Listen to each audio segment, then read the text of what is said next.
Mirë se vini në arenën e demave, ku sot do të zhvillohet një super sfidë mes dy prej skuadrave më të fortë të kampionatit të 9 vjeçarëve. Partizani dhe Skënderbeu përballen në një duel direkt për kreun e renditjes të kuq, ndodhet në vendin e dytë me 1 pikë pas Korçarëve dhe kanë mundësi të marrin kryesimin e fitoren në shtëpi.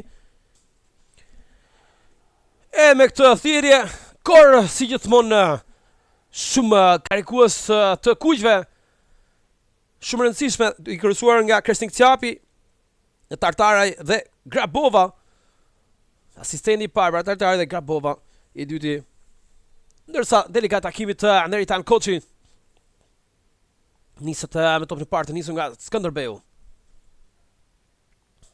Mjaft mirë tashmë mund të provoj Partizani, Gjoka, niset Qoksi në të majtë, gjithmonë Qoksi topi Tokazi, për pak nuk arrin do të jap një divajim të lehtë numri 46 Era Renga në qendrën.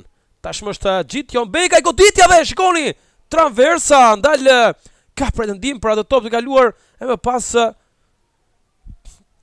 ka parë një prej top me dorë të kryej zemin e çastit, vjen dhe goli, ka shënuar Skënderbeu, ka shënuar Gjigjo, feston skuadra korçare, i rrethuar nga 2 fanella, arrin ta kaloj tek Gjoka, krosimi Tedi Malaj e godet, por nuk ka do të shinjëstrimin e dur. Skënderbeu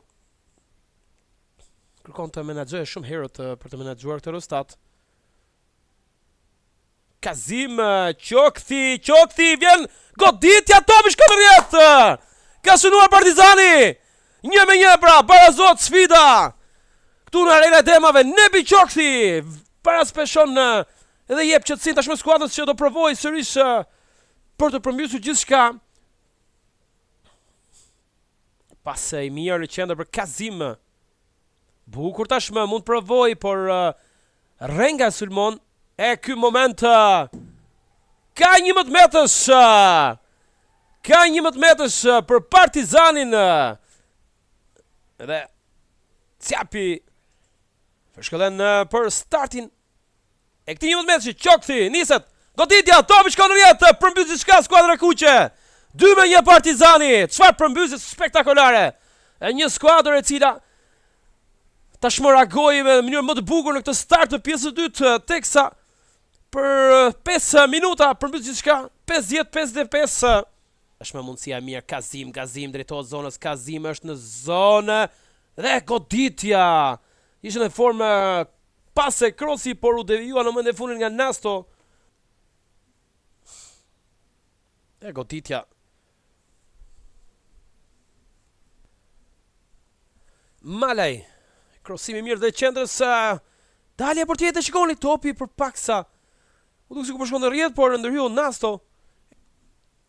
Qoksi, përball Nastos, gjithmonë Qoksi, arrin të gjejë Tedi Malajn. Një kros, Kazim! Fantastik, krosimi Tedi Malaj!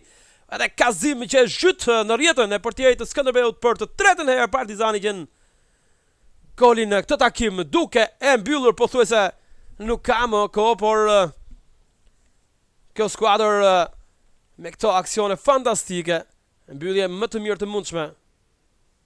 Tashmë gjithçka bëhet shumë interesante në takimet e mbetura, që kanë ngelur dhe 4 pas përfundimit. Nuk ka më kohë, nis dhe festa e kuqe. Partizani rikthehet në krye në javën 22 duke mposhur Skënderbeu në arenën e demave, rezultatin 3-1.